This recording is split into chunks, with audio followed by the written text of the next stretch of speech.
Well, here we are back inside the Corvette, and we have a very interesting question to solve. Now we have Chick-fil-A or In-N-Out. Now, as you can see, there's so many people in California. You can't go anywhere without huge, massive lines. Well, I've made my decision.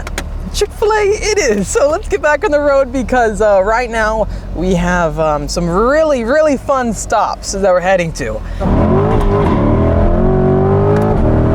So right now we're on our way to Lamborghini of Newport Beach, also McLaren and Ferrari, and we're gonna be supercar shopping with our C8 Corvette. I wonder how that's gonna turn out. I'll see you guys there. And there it is, the Lamborghini dealership. That's a 620R right there, oh my gosh.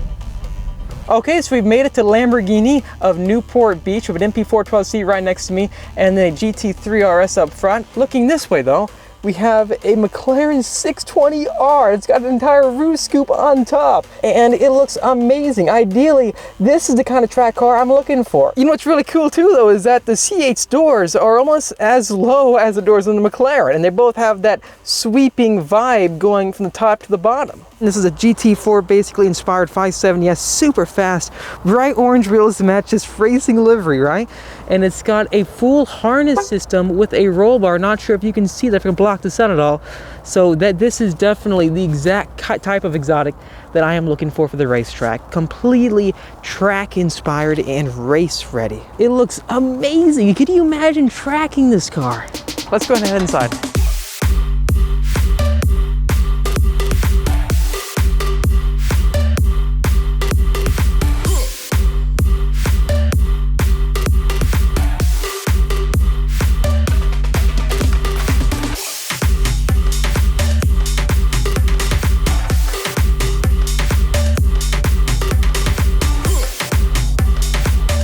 You can see the harnesses through the window down below. That is so sick. Tinted windows, it seems like, but center seats with the harnesses. Oh my gosh, that setup is insane. And here we have the whole Lamborghini lineup in front of Lamborghini Newport Beach. These things look amazing. So right in front of us, a Gallardo. Now to me, this isn't really on the list because Gallardos, yes, they are fast and they look cool, but just not my style. It's kind of outdated to me. It's over 10 years old, right? Performante that's more my style right there, the track focus vibe. So that fits everything perfectly, I think. And coming down here, you can see it has the ALA airflow system. So active aerodynamics all throughout the entire vehicle. So perfect for the racetrack. The thought of owning a V10 track car blows my mind. So that's definitely why Lamborghini is on the list. So in total, we have Ferrari, Lamborghini, and McLaren. And with this car, it's got the best motor out of all of them, in my honest opinion. The way they sound, it's just incredible. And it's got the dual clutch transmission that the Aventadors do not. Here's the next car on the list right here, a Huracan rear-wheel drive. This is the Evo model, so the mid-cycle refresh. And looking at it, yeah, it does look new, and I gotta say, this is way more appealing than the original Huracan, in my honest opinion. Plus, being rear-wheel drive, this is probably much more lively on the racetrack. So the all-wheel drive variant, it's got rear-wheel steering, which is really nice. Porsches have that as well, and that probably makes the car so fast on the racetrack. However, having that rear-wheel drive only attribute to it, I think this would be more fun to fly around and do burnouts and donuts with, whatever you want to do. So on track, that is just my honest thoughts. I think rear-wheel drive would be the way to go. Funny thing is, coming down here, you can see with the brakes, they've got a very strange shape to them. The rotors, they're curved on each segment. So I wonder why they do that. I'm not exactly sure. I'm used to the round rotors that everyone else sees. but it does look really cool, this car. So after thinking about it, if we do go with the Evo, it's going to have to be this variant right here, the rear-wheel drive. And the price range, so for this one right here, it says $230, and I bet with more miles used, we can probably find them towards $220. What do you think of an Evo rear-wheel drive? I cannot stress enough, though, that engine in the back, right there. The V10 motor, screaming, flat plane crank, all NA, right? No turbos needed. So linear power band on the racetrack, flat out, just shifting through those gears. That's got to be an experience unlike anything else. The best part is the Evo takes a lot from the Performante. Lamborghini took what worked for this car, toned it down a bit, and then put it into the Evo, making, and I think, probably one of the most fun Lamborghinis you can possibly buy. Coming this way though, I would definitely stay away from the soft tops. I'm not a fan of that. that at all. Moving down here, this is the different front end for the all-wheel drive. You can kind of see how those blades that poke more inwards towards the center, and then the rear-wheel drive, it just slants back, kind of like how the GT350's front end is with those fangs, right? So I don't know, I'm leaning towards rear-wheel drive again. Let me know what you think. One car off the list though is gonna be the Aventador. So in my honest opinion, this is not a track car. They look really cool, they sound amazing with the V12s, but they're not exactly fast, right? You can find a lot faster track cars for a lot less money, and with that single clutch gearbox, it's just not as technologically advanced as the transmission in the Evo. For sound though, and the look appeal, this definitely takes the cake. Anyway, so I just left the Lamborghini dealership, and looking at all the cars in there, they look so cool. The Lamborghinis, the Pagani, the Senna. It's just such an awesome range of different supercars. Now, coming from our direction, right? This is a huge step for me. Huge step. I don't know what to expect. I really don't. I'm an average guy. I'm an average Joe, and I've found a way to work my way up, and now I'm in the position I can finally pick a car like this up, and then not just own it and have fun with it driving around.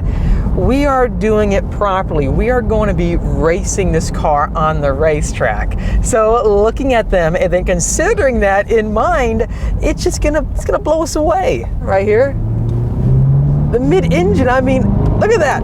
Get on the power so early, and the whole thing just hooks up in the back. This is why I'm so excited to move in one of these cars. Having the Mustangs, they've been so much fun, but jumping to mid-engine, it's a totally different experience. It honestly is. I think having all that extra weight right behind me makes driving fast much more appealing to me. It really does, because I have extra confidence that the tail end is not going anywhere. I feel like this is the way a race car should be built, the proper way to build a vehicle. Anyways, let me go over the features that are really important to me. I want to buy an exotic supercar that is track focused. Not so much of the, look at me, this is a cool, expensive car. I'm not into that. That's not my cup of tea. I want something that says race car. Not any race car. The Corvette right there, Z06, didn't even notice. And he's speeding away. Oh gosh, he's gonna burn out in front of me.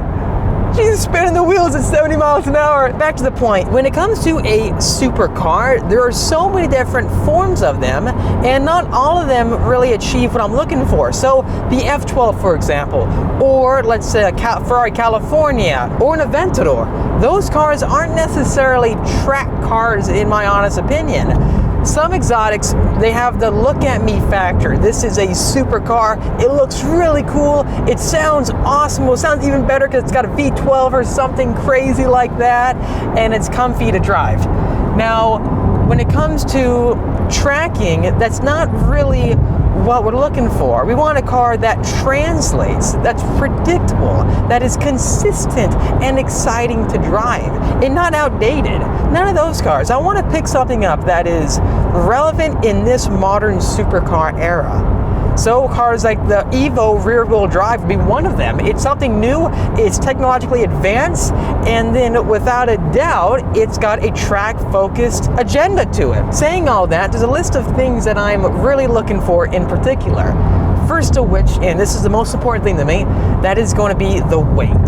It's got to be light. And the lighter the car, the better the performer, in my honest opinion. And when I say light, I mean close to 3,000 pounds, if not less. The lighter the car, the better everything is. That's just a fact. That's one of those things that you find is so important in racing. You look at, let's say, a race car, everything is stripped out. They take everything that you don't need for going fast around the racetrack out of the car, and as a result, the car brakes better, it slows down better, it doesn't need to consume as much fuel, it doesn't need as much horsepower, right? So imagine the track pack, right? It weighed 4,000 pounds, but it had 600 horsepower. It's not gonna be that fast. However, if you have a 600 horsepower car that weighs 3,200 pounds, that thing is going to be so fast. It's going to be able to compete with cars that are 1,000 horsepower and they weigh 4,000 pounds or more. If you can decrease weight Everything gets improved with a car. Everything. That is why it is the most important factor. It's not so much about the horsepower number you can say you have. It's more about making a car perform better all around. Weight is the number one thing to me. So when I'm shopping for one of these cars today, that is what I'm keeping in mind. The Huracan Evo weighs close to 3,000 pounds. However, the McLarens do weigh a lot less. So that's another thing, guys. That's another thing. Understanding that weight is the most important thing I'm looking at, there are certain things that help to achieve that goal. So you see interiors, for example, right? You'll see exotics that have Alcantara interiors or full leather. To me, if we're gonna be going all out like this, I want a car that is completely Alcantara inside. Because if you don't know this, Alcantara actually weighs less than most leather you see out there. So that again translates to more of the race car vibe because you're cutting out as much weight as possible. Also with the seats, I don't really need all the electronic bells and whistles with it. I want to have a racing seat just strapped in so I'm ready to go to cut that extra weight out and then also be ready for the racetrack and not fly around. For example, with the Senna seats, right? They weigh 8 pounds less than your normal P1 seats that you find in a 675 LT. It shows you every little thing you can do to help get a much more track-focused vehicle. And you could say, well, you can lose more weight. I think that's one that people don't really want to do so much. So now that we've covered weight and having a car that is as track-focused as possible when it comes to the way it's set up with the interior, the seats, etc., I want to cover the second thing I'm looking for. This is most relevant one, I think, to everybody else. That is going to be the lap times and the way the car performs. What I'm looking for, since we're spending this much money on a car, I want it to be a top performer, at least tier 1 when it comes to, well, tier 2, not quite $1 million Sennas and P1s, tier 2 when it comes to a track-focused exotic, battling up there for the best lap times ever at any track out there. And the final thing to me is that it's got to have a wow factor. It's got to look crazy. It's got to look exotic. It's just got to be something so different than what I'm used to. I want to try something brand new. To summarize, it is weight and track focus. Also, lap time. It's got to be one of the fastest track cars you can buy. And lastly, it's got to have a wow factor. It's got to be an absolute supercar. That's honestly, that's it. That's all that I'm looking for right there. So I'm not brand specific. I'm not, you know, Ferrari only or Lamborghini or Porsche, this and that. I'm all over the place. And I got very interesting feedback when it came to looking at getting a GT3. So that is why in this video, we are going to be spreading that and checking out all these similar exotic track cars out there. There it is, McLaren of Newport Beach. You can see right there inside, that's a P1 GTR, the race spec version of the McLaren P1. That's my favorite, this absolute ultimate supercar, the P1 right there, and I had the chance to ride in one. Oh my gosh. It was Natty's, and I was super thankful about that. It's just such an unbelievable car. It blew the world away when it came out. So let's go ahead and pull over and head inside McLaren. Okay, here we are. Let's go ahead and walk in.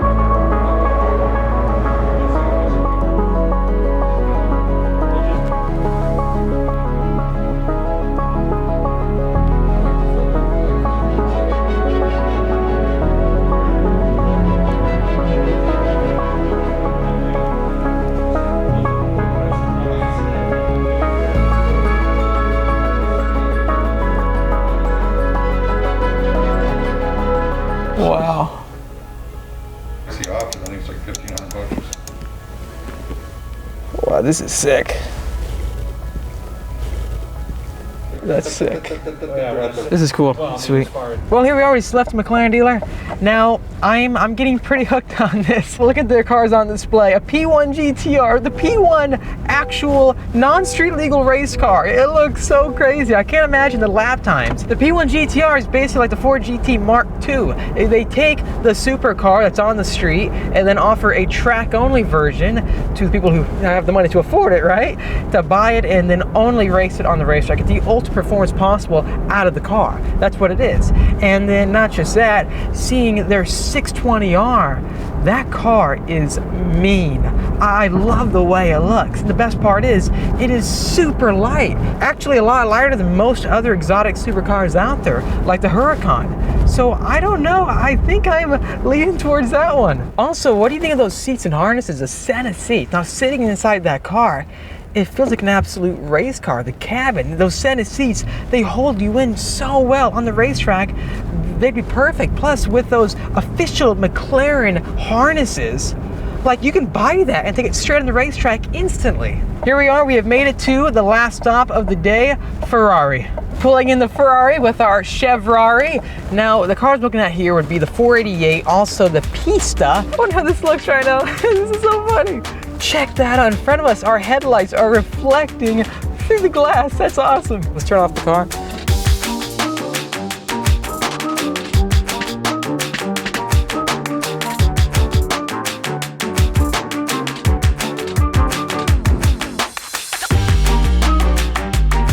So there's the Corvette, and then here is the car that I am looking at today, the new F8. This one is a convertible, and as you can see, it looks crazy. So the good thing about this car is that when you buy an F8, you have 7 years of maintenance included with it. So these right here are the racing seats for the F8. And as you can see, it seems like the side bolstering is really hardcore, which is what I'm looking for. Over down below, I'm not sure how it compares to like the Senna seats, but the price point wise, this car is gonna be right next to like the 620R. So then this would be a equal competitor. However, the thing about it is that this is a lot more power. This is a 720S level of power output. So acceleration is gonna be probably light years better than this, than the McLaren. The looks on this car, I'm hooked on it. This thing looks so good, I can't get over it. Now, I wouldn't opt for the convertible, that's just not my style, but this on track would be so different. Plus the sound Ferraris make are just, there's nothing else like them on the street. Plus the prancing horse, I'm a major fan. Just imagine a flat plane crank Ferrari V8 wailing to 9,000 RPM on the racetrack, but this time this is a modern one, so that means we have twin turbos compared to the 458, which was in A. There's no electronic e-brake that's separate, it's all connected. That's pretty cool. If you're strapped in, how you to grab the fire extinguisher? It's so funny. Oh my gosh. All right. So just got some paperwork right here.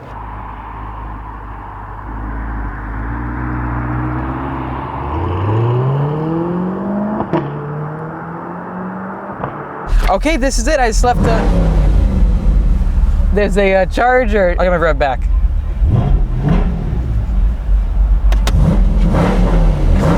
It's always so fun being in a fun car because everyone revs around you. Anyways, just left the Ferrari dealer. Man, that is a cool place to be in. It really is. Just a vibe being inside of there and seeing those Ferraris. They look like pieces of art. They really do. And owning a car like that, I'd be afraid to damage it. I really would. And there's the charger.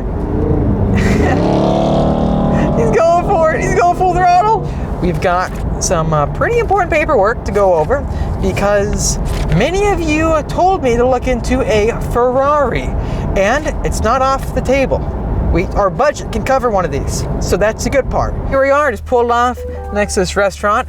Now let's turn all the lights in here. I know the sun's going down fast, so let's make this quick. Now, the F8 Tributo. You may be wondering, well, in the last video, we went to a Porsche dealership. We sold the R, and we're gonna be buying a new GT3 and maybe a GT3 RS.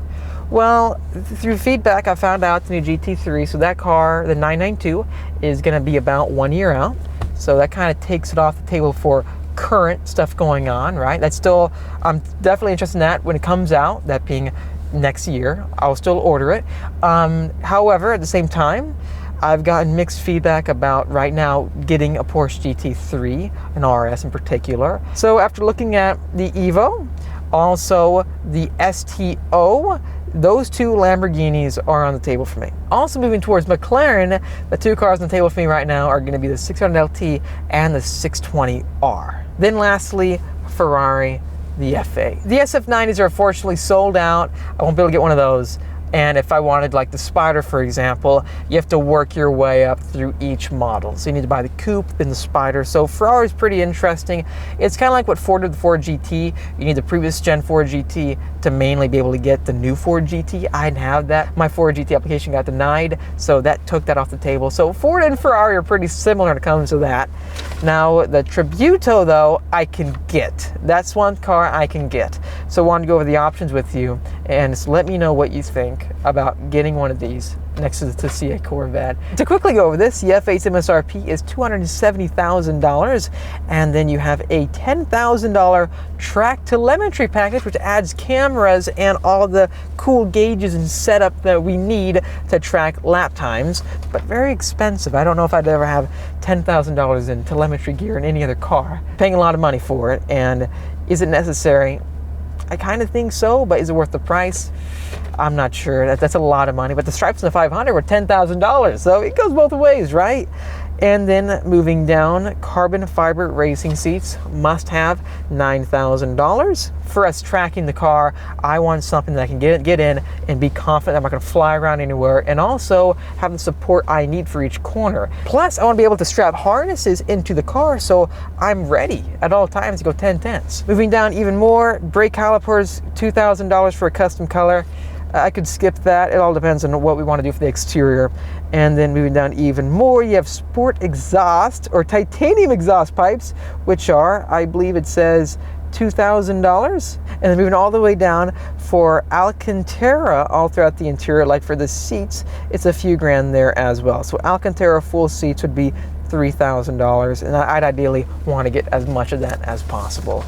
Moving to the back, a fire extinguisher, okay, I'd get that. Also, front end lift, advanced front driving camera, maybe. Also, you can buy front bumper paint protection film from the factory. That's cool. Now, Ford offered that for their track pack. I think everyone would buy it, would opt for it. Overall, then, we could probably get a good spec of this car for high twos.